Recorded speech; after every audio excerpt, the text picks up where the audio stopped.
We are the largest military power in the world. We've turned into that which we feared. We basically betrayed every one of our basic values for the pursuit of power and wealth. And this is because of the corrupting influence of money on demand. What this prevailing system is, under the guise of free markets, under the guise of freedom, is a system of tyranny. It's debt tyranny. It's slavery using money. Hey friends, welcome back. I am very excited to have you and my guest, Darryl Schoon. It's been far too long. We spoke with Darryl a few years ago after he had released his book called Time of the Vulture, How to Survive the Crisis and Prosper in the Process. Darryl's YouTube channel is Schoon Works, and I just watched a very fascinating conversation between Darryl and author Ralph Terry Foster about Foster's book, Fiat Paper Money. Boy, was that an interesting conversation. Darryl, how are you? Welcome back. Fine, thanks. Good to be here, Sean. Well, it's so nice to have you, Darryl. And as you noted in that video conversation between you and Ralph Terry Foster, you say, caught between deflation and hyperinflation, paper money's demise is certain. In its 1,000-year history, no paper money has survived. I loved watching that conversation between you two, Darryl, and I reached out to you and I said, you know what, you and I have to talk again. We need to get your perspective on where we're at as the Fed says, hey, we might need another $4 trillion to stem an economic crisis, another economic hurricane, but then everything will be fine. Darryl, the Fed's out of control, central banks are out of control. What's your perspective? Where do we stand? Sean, the way I look at it, let's say we were a team of monetary pathologists. All right, we're like doctors, and we're looking at a patient. All right, and what's going on with the patient? Well, this patient is a system of credit and debt. All right, this is what capitalism is. It was credit and debt. Started in 1694 when the bankers they weren't even called bankers before this happened. They were money lenders, but the bankers came and they approached King William. He had huge war debts. And they said, listen, we'll pay off your war debts if you allow us to circulate bills of it. No, he said, if we could issue bills of exchange. They didn't even say circulate. All right. And all he heard was probably, hey, you can pay off my war debts. So that he chartered the Bank of England. This is 1694. They then paid off his war debts and began circulating bills of exchange in the form of money. The original charter never gave the Bank of England the right to issue money. It gave them the right to issue bills of exchange, but not to circulate them as money. Well, they just went off to the races. He got his money to fight his wars. He was happy, and therefore, this is what the bankers got in power. And it was eventually called capitalism. It's capital, the substitution of a debt-based money for savings-based money. This is really what capitalism is. It piggybacks free markets. It'll piggyback anything. All right, free markets are the most efficient way to operate markets, and therefore the parasite went to town on a free market economy. Mm-hmm. What you're seeing here is we're looking at what I would call a system that's in its last stages. Yeah. In its early stages, the credit is pushed into a system. It creates new jobs, new opportunities. Things are good. Loans are repaid, and everything is hunky-dory. Mm-hmm. All right? Mm-hmm. But at the end of a system of credit and debt, there's far too much debt. All right? And no amount of credit can ever induce enough economic activity to pay down that debt. This is where we are in 2016. This whole system really started falling apart. And this is where Ralph and I had our conversation about a fiat paper money. Because when they withdrew the gold back into the U.S. dollar, this allowed banks and governments to print as much money as they wanted to. And see, what people don't realize before, they realize in a very vague way that somehow gold gave paper money its value, which it did. But in a more important way, Sean, it limited the ability of governments to print as much money as they wanted. Why? Because at that time, they still had to exchange gold or dollars for negative trade balances. All right. And so, in other words, if country A bought a lot more than it produced, country A would have to exchange currency backed by gold or backed by the dollar at that time, because the dollar was backed by gold. It would have to give other countries, it was liable for its negative trade balance. So ultimately, gold was the arbiter. All right. The U.S. dollar was the only currency fully convertible to gold. Everybody else after 1945 connected the U.S. dollar, and that's how we had a stable economy. Right. In 1971, we yanked the dollar off the gold standard. The reason was this: 1949, the United States had, I think, 29,000 or 24,750 metric tons of gold, the largest amount of gold on the earth. And the only way this gold moved around was to balance trade deficits, which I had touched on previously. The only way. Nobody else. You and I couldn't even buy it at the time. All right. It was legal for Americans to own gold after 1933. But gold was still used in the international monetary system, backing the US dollar to settle trade balances. This is how it got kept in balance. Well, what happened is after World War II, the United States went on a permanent war footing. All right. And we had bases all over the world. So we were paying them in US dollars. And all of a sudden, gold started draining out of the US Treasury. Well, let me add that we're still on a permanent war footing. We never got off the war footing. No, We're we a never got off. war-based economy and have been for decades. This is a point that we might want to touch on here, Sean. Well, and let me just say, you mentioned 1971. When Nixon took us off the gold standard, we suffered massive inflation from 71 to 1980, which you noted in that video. Guys, I should mention the name of that video. That conversation between Ralph Terry Foster and Darryl was called "It's Not About Gold, It's All About Gold." And I have a story I want to share with you in a second to demonstrate the truth of that. But let's get back to this inflation. The massive inflation we saw between 71 and 80 was only stemmed by Volcker taking action and cranking interest rates up over 20%. Can you even imagine, Darryl, if they tried to do that today? They couldn't crank rates up to 7% or 5%. No, you couldn't. You can't even if you raise the rates today. We're what 0.50. Yeah, okay. No, it's game over. If they went to 3%, it's game over. Yeah, it would. This shows where we are. Okay, like as I was saying, we went back to the metaphor of monetary pathologists. What we would know is that the patient is so vulnerable and so fragile that if we did what we did 15 years ago or 20 years ago to save his life, he would die. No, the U.S. dollar is like Hillary Clinton right now. It's got a hacking cough that will not end, and the Fed is trying to say it's just pneumonia. Meanwhile, the real doctors are saying, no, it's Parkinson's. It's terminal. Yes, but nobody wants to say it because the system is based on confidence. The system of credit and debt is really based upon, and this is why confidence is so high. This is the way they measure it.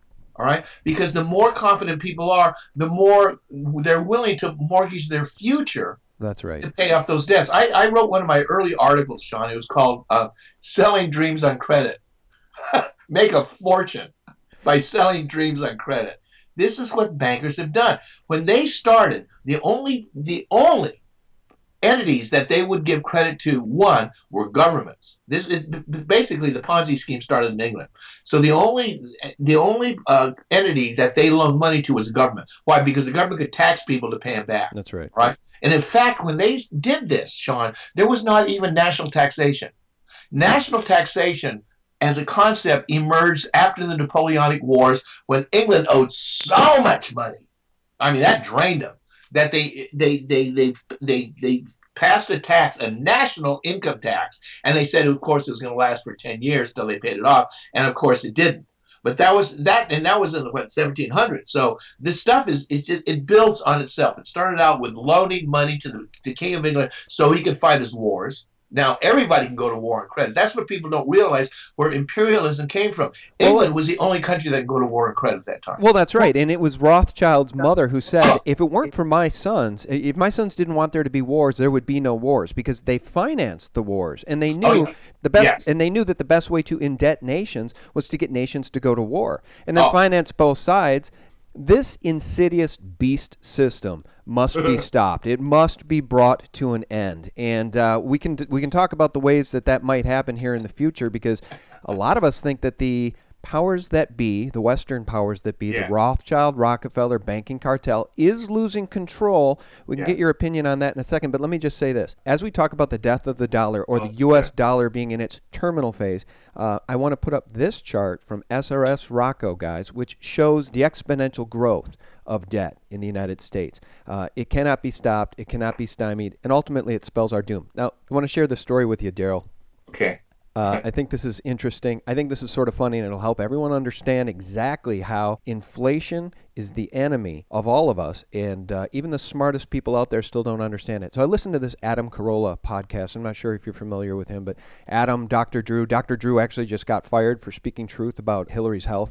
Adam Carolla and Dr. Drew do a show together. Carolla has actually the number one podcast in the world, and he's really into cars, collectible cars. Okay. And he's got a whole fleet of collectible cars, which he just decided to sell because he fell in love with this very rare, one-of-a-kind Paul Newman racing car. So he sold all his cars, and he bought this car for $4.5 million. And he was telling the story about how he knows that car will be worth far more in the future because, for instance, just 15 years ago, a very rare Ferrari sold for $14 or $15 million, and today it's worth $30 to $40 million.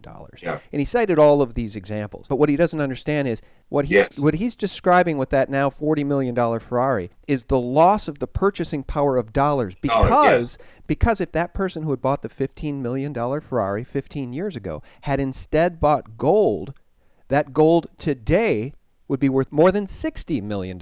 You're right. Now, Ralph Terry Foster, the guy I was talking with in my interview, he's a great guy. He really is, and he's a coin dealer out of Berkeley, and he wrote this book. In fact, what he did, it was rather brilliant. And it's called Fiat Paper Money, right? This is the only real history of fiat paper money that's out there. Mm-hmm. I mean, and he was living in Berkeley. He's got a store in Berkeley, and he hired all these graduate students, the kind that toil for professors trying to get their PhD. These are the top brains in the country. And he paid them more than they're probably paid by the university, which keeps on slave labor, all right? And he had all these people research different countries. And then he put it together in this book called The History of Fiat Paper Money. And what he was talking about was, in the book, he doesn't talk about, he talks about paper money and not a lot about gold. But as he pointed out in the interview, that it's the most referenced word in the book. Why? Because when paper money collapses, and it collapses because its store of value is zero at that point, people rush to real value. And in monetary terms, it's always been gold or silver. All right. And in fact, one of the really curious things is, and I think this is really germane today, is that we're approaching the 1,000-year history of birthday of paper money. And it started in China in 1024, which is where we're at 16, so we're 8 years off of the 1,000-year anniversary of paper money. And the government didn't do it. It started because they ran out of copper, which was their copper coins, and somebody had the bright idea that, well, we're out of copper. Why don't we use lead? All right. So they started minting coins out of lead. Well, the value between lead and copper was so great that it took a lot of lead to buy anything. It took, if you're going to buy salt, which everybody bought at that time, the amount of lead coins that you'd have to do was too heavy to carry around. So what people started doing is they started depositing these lead coins at money shops, because there were money shops at that time in China. All right, they facilitated commerce. All right, and so they would give the guy in the money shop would give them a receipt, let's say, for how many strings of lead coins that they had. Then what people would start doing is trading these receipts around as money. Because they knew they would theoretically go to the coin shop and pick up those lead coins. Well, nobody went to the coin shops, all right, because it was so much easier. This happened really quickly in Sichuan, all right, back in probably 1018, started 1018. Well, and the same thing's happening today. Kyle Bass tells the story of what's going on at the COMEX, and when he talked to the head of deliveries at the COMEX, and he talked about, well, what if just 4% of the people show up and demand delivery of their gold? And the head of the COMEX said, well, Kyle, that never happens. And Kyle said, well, what if it does? And the guy responded, we rarely ever get a 1% delivery. So, and I said, well, what if it does happen? And he says, well, price will solve everything. I said, thanks, give me the gold. Give me the gold. I'll take my gold. Yeah. Price will take it. It'll go through the roof. Yeah. It'll destroy everything. Yeah. That's the cheapest. But people have to come up with an answer, Sean. Because this man, he's just trying to hold his system. He wants his job. All right. And he knows that there's nothing there, but the system seems to be working. It's a Ponzi scheme. It's a fractional reserve system. But what Ralph's book shows is that it's been tried and tried again throughout history. The Chinese had 500 years of this. 500 years. Five dynasties went down. They ate it. Mm-hmm. Governments went down, and every time it was back to gold and silver. In fact, what happened was this. Well, let me say one thing. You mentioned China. Who is the biggest hoarder, actually, of gold at this point on the planet? China. They know exactly where this is going. And I want to ask you about SDRs in a second, but I interrupted. Go ahead. So what happened is after 500 years of this, I mean, even they had enough. All right. 500, that's a long time. All right. And it was chaos, just total chaos. So the last dynasty that rolled into it, the Qin dynasty, which is the one that the British forced to take opium because they wouldn't take their paper money. Mm-hmm. All right. They said they outlawed paper money. 1661. They said no more, no more, no more. Okay. And they didn't need paper money. And what had happened in China, which was really fascinating, was that the state did not issue money. All right. Because you talked about silver. What was circulating in China as currency was pure silver. Pure silver. And what happened was is that when the Brits went over there, here they were loaded with paper money because they had invented it. All right.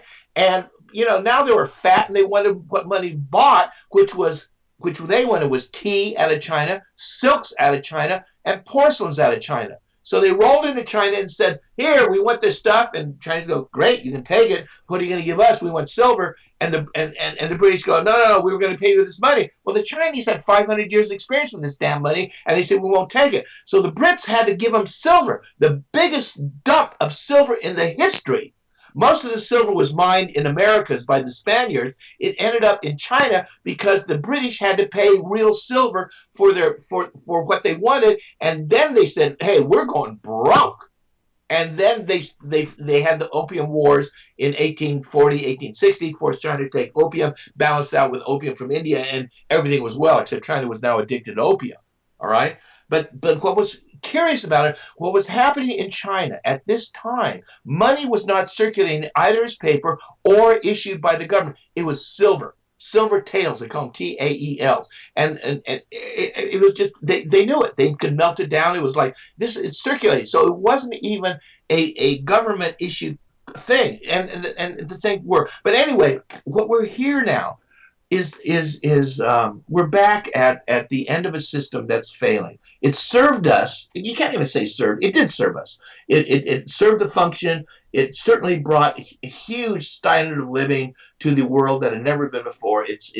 And now at the end of this Ponzi scheme of credit and debt, we're on the same page. China, us, Russia, the French, we're all on the same page, and we weren't before it started. England took the money, ran their little imperialist game. We all sort of speak English. And now we're all in the same boat, and the boat's got a hole in it. Right. The Chinese are over there with their own hole. All right, the Russians are over there with their own hole. The Ecuador, everybody's in the same boat, and the boat's sinking. And we each have a hole because the boat is now lined with paper money for the first time in history. The whole world is on paper money.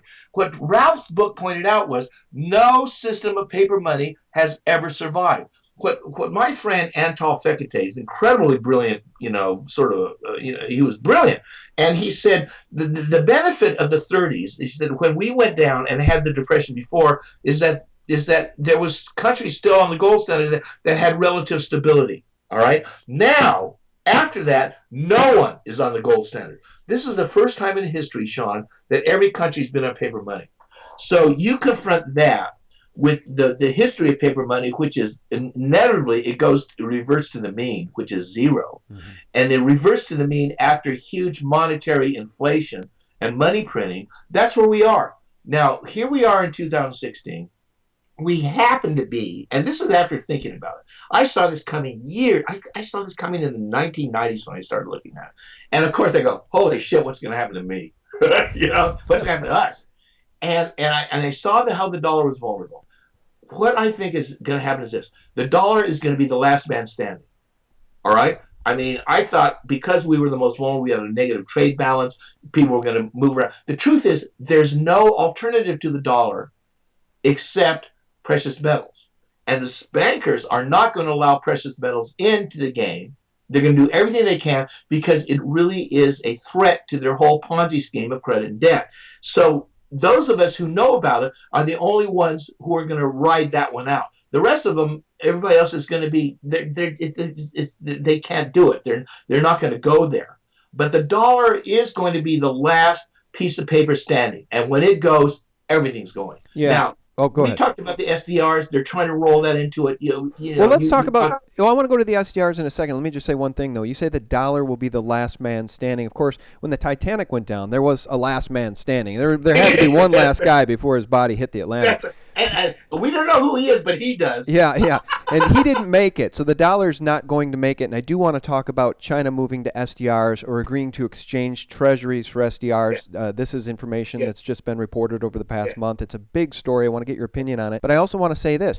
Again, as we talk about the dollar losing value, I don't think there's a better example of it than that Ferrari example. A $15 million Ferrari now worth $30 million. The same amount of gold is now worth $65 or $70 million, certainly north of $60 million. And you wrote in your book, when stocks lose their value, that's a terrible thing. When real estate loses its value, that's a terrible thing. When money loses its value, that's the most terrible thing of all. Because it never recovers. And that's where we're headed. Look no further than what's going on in Venezuela. It's an absolute crisis. It's a human crisis. And ultimately, I think if the bankers have their way, if they're allowed to have their way, Darryl, they're going to do that same thing to us. You say the dollar will be the last man standing. That doesn't mean Americans are going to be wealthy. People holding fiat are doomed.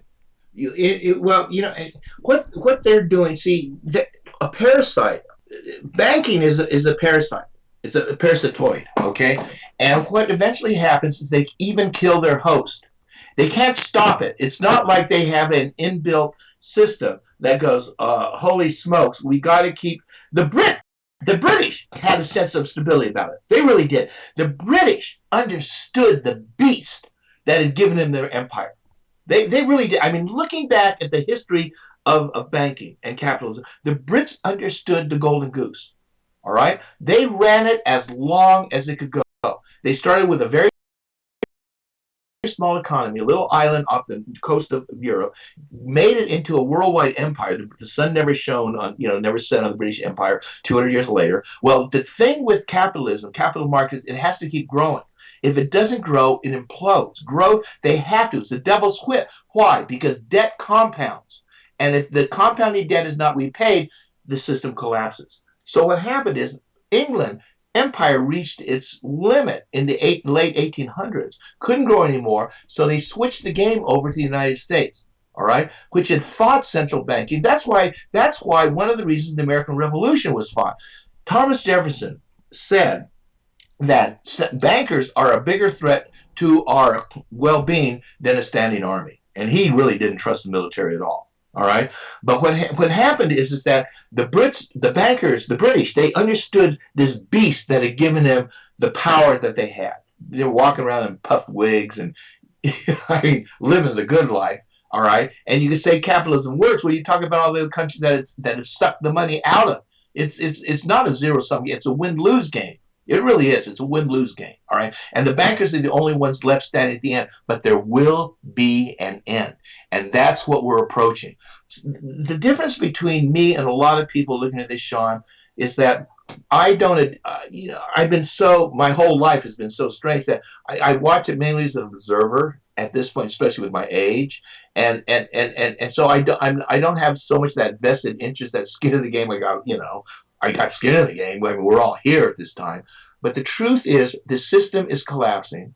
The bankers are going to be the only one left, but they're like that parasite that doesn't know when to stop. And they basically killed the greatest beast they had. They moved from England to the United States in 1913. All right. They sent us on a great debt spree. The United States before 1913 was basically isolationist. And who calls them isolationists? You can call them us isolationists because we didn't want to meddle in other countries' affairs. I mean, Thomas Jefferson said, why would you want to dominate another person? All right? But what happened is 1913, they gave us carte blanche to print our own money. And now, 100 years later, we are the largest military power in the world. We've turned into we've turned into that which we feared. All right. We basically betrayed every one of our basic values for the pursuit of power and wealth. All right. And this is because of the corrupting influence of money on demand. And, what was his name? Ludwig von Mises wrote a book, and he's the what why most people know about Austrian economics now. He wrote a book in 1949 called Human Action. And what he drew back was, in that book, he said, economists like to think that economics has nothing to do with us, that is a system unto itself, sort of like the solar system. It's not true. It's totally about us. Money is about us. Economics is about us. And what we have found out is it's not the system, it's us. It's our greed, it's our hatred, it's our tendency to dominate others, take advantage of others if given the chance. And really what paper money did is it opened the Pandora's box of human nature. All right? I mean, and it's gotten pretty ugly. I mean, if you look at our planet now, Sean, it's really a tragedy. It really is a tragedy. It's gotten really ugly. Well, right? I've said a long time now, I've been saying for a very long time, Darryl, that if we had a group of benevolent dictators, because what we have is really essentially malevolent dictators headed by the IMF, the World Bank, the Rothschilds, the Rockefellers. These central bankers are essentially dictators, and they're very malevolent. They hate humanity. They want it all for themselves. If they were benevolent, they could have used these printing presses. This could be paradise. This could be paradise. It could for be everyone. Eden. There's plenty of resources on this planet for it to be everyone. in Eden. For everyone. That's but right. you see, the system has no constraint. But Why? the Because system, human nature has no constraint. but the system is evil. Again, these people are malevolent. They use their funny money printing presses to enslave humanity, not to free humanity. So we can't blame humanity for what these bankers have done to it's us. A system. In fact, what you just said, it's really, Sean, you said something that's really interesting. It's a system. Edwards Deming, he was the man who transformed Japan after World War II. I mean, made in Japan was like a pejorative comment. I mean, it was like a joke. This guy, he was an American physicist. He went to Japan. The Japanese knew that they had to change, all right, because they were just toast after World War II, literally, all right? So they knew they had to export, and they knew their exports had a reputation that was deservedly bad. So he brought this guy over. He was already over there during the census. It was just like, fate, dharma in a way. His name was Edwards Deming.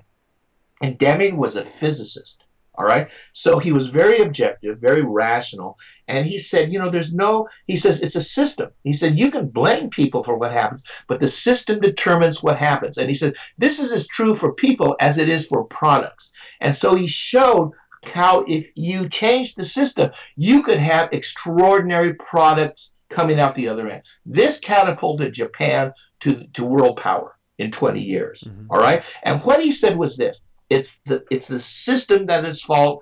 It's never the people. It's always the system. And that's what you said. What the system is, what this prevailing system is, under the guise of free markets, under the guise of freedom, is a system of tyranny. It's debt tyranny, all right? It's slavery using money. And this is really what we're up against. Now, we've got a lot of people self-identified with the system because it gave us so much before. Things are happening so fast that those who have benefited by it, and unfortunately, we've had this explosion of credit after 1971 that made everybody think things were hunky-dory. Yeah, well, let me say one thing here, too, because I'm very, very hopeful. I ride the tide between hope and despair, and right now I'm very hopeful because listen to this. Do you remember the big awakening, the worldwide awakening, the paradigm shift that was supposed to happen in 2012? Remember hearing all about that? Yeah. It may be happening because, look, Hillary Clinton is falling apart at the seams. Everybody in the world with two brain cells to rub together knows how corrupt she and her husband is. They know who she represents. She's a Rothschild puppet. She benefited from $100,000 per head fundraisers from Lady Rothschild and the Rothschild family.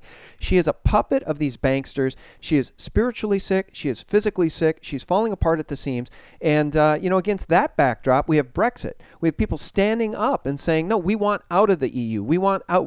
We don't want to be a part of this system anymore. We don't want to be part of your central banking schemes. We don't want anything to do with this. And I think humanity's waking up.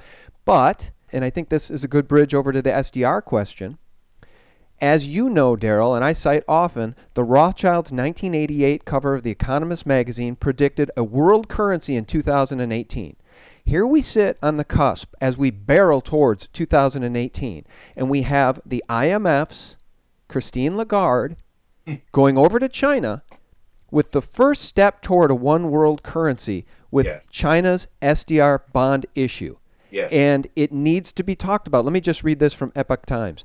They promised, they delivered. The World Bank will issue a $2.8 billion SDR bond, or special drawing rights bond, in China in August. Separately, the China Development Bank will also issue between $300 million and $800 million of SDR notes. China, the International Monetary Fund, and interested think tanks have been pushing the idea of private SDR since the beginning of the year. It has now come to fruition. But what does it actually mean? Before I get your response, Darryl, I just want to say this. Against the backdrop of that news, we have Zero Hedge reporting that IMF's Lagarde slams globalization, warns of groundswell of discontent. She says, and I quote, "Growing inequality in wealth, income, and opportunity in many countries has added to a groundswell of discontent, especially in the industrialized world. A growing sense among some citizens that they lack control, that the system is somehow against them. Financial institutions are being seen as unaccountable to society. Corruption remains endemic," end quote. So here, on one side of her mouth, she says there's a groundswell of discontent against globalization. Meanwhile, she's moving towards a global one world currency with China's cooperation. Are they going to get what they want and what the Rothschilds predicted they'll get in 2018? Now, let's back up and talk about the Rothschilds. They weren't part of that cabal that approached King William in 1694, but they followed soon after, Mayor Rothschild and his kids. They're very brilliant, all right? And what they did was in England, because England was the seat of this Ponzi scheme, they controlled the royal mint.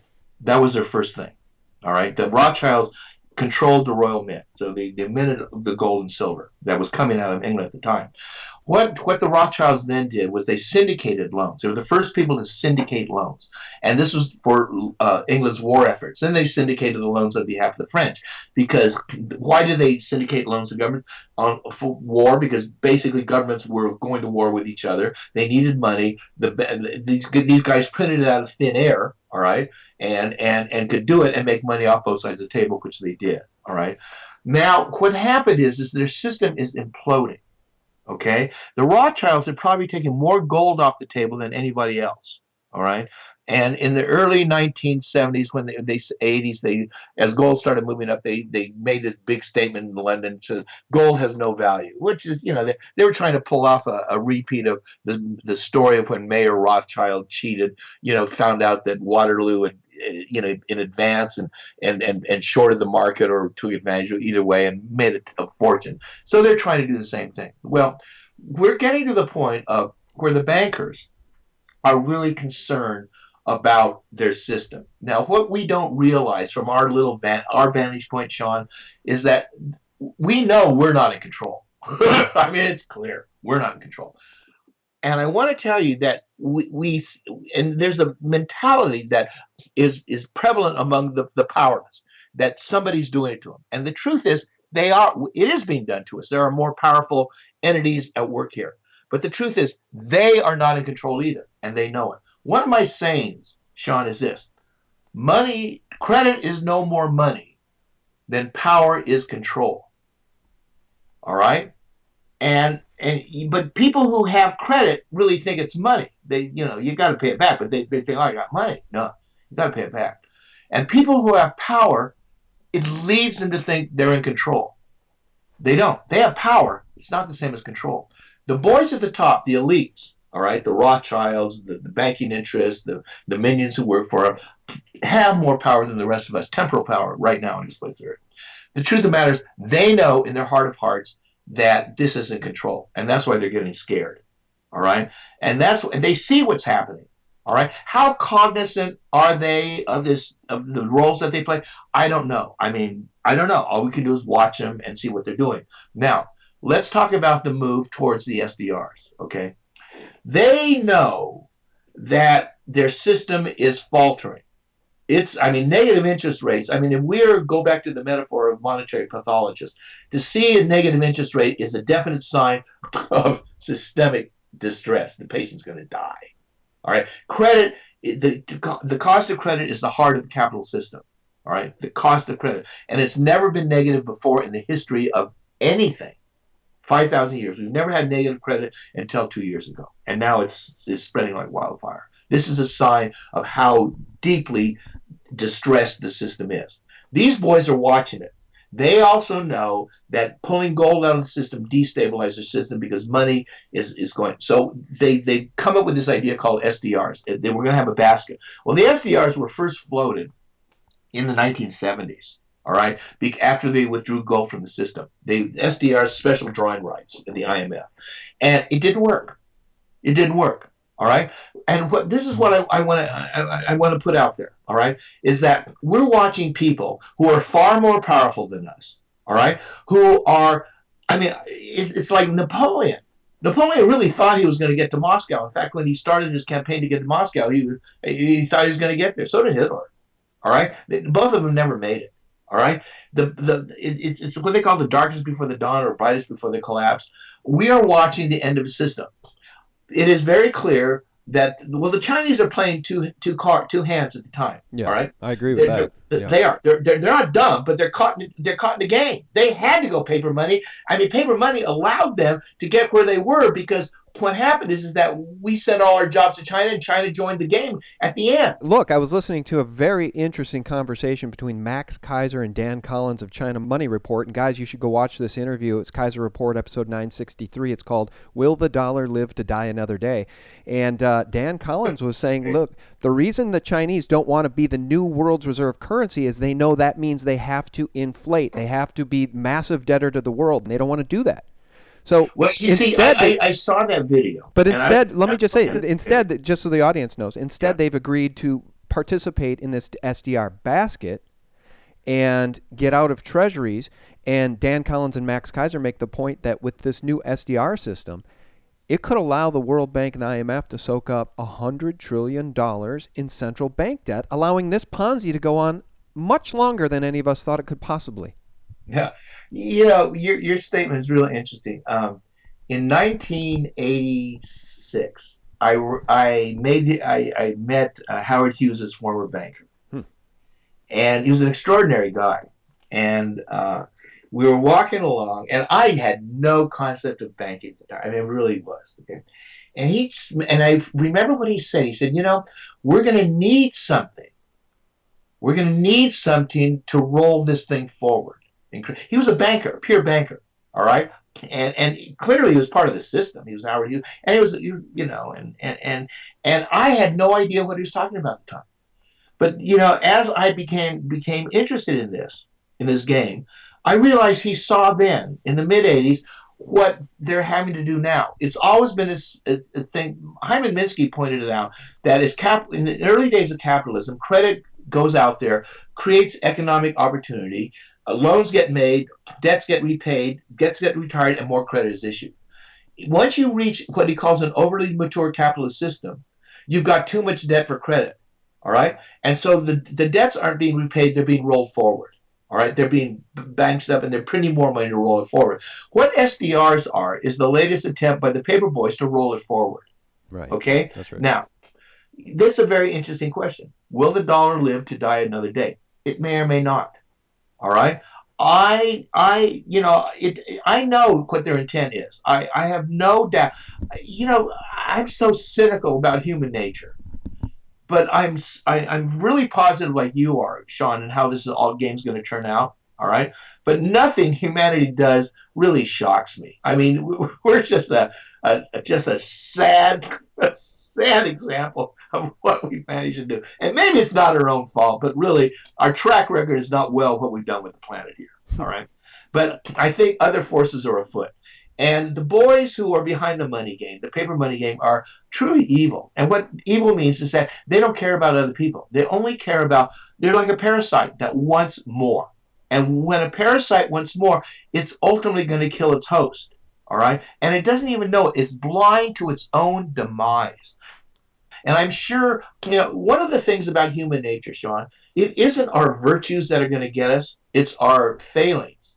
All right. And what we keep trying to do is keep pushing what we're good at. All right. Hoping is going to cover up what we're crappy at. All right. But in the end, it's what you're crappy at that's going to get you. Okay.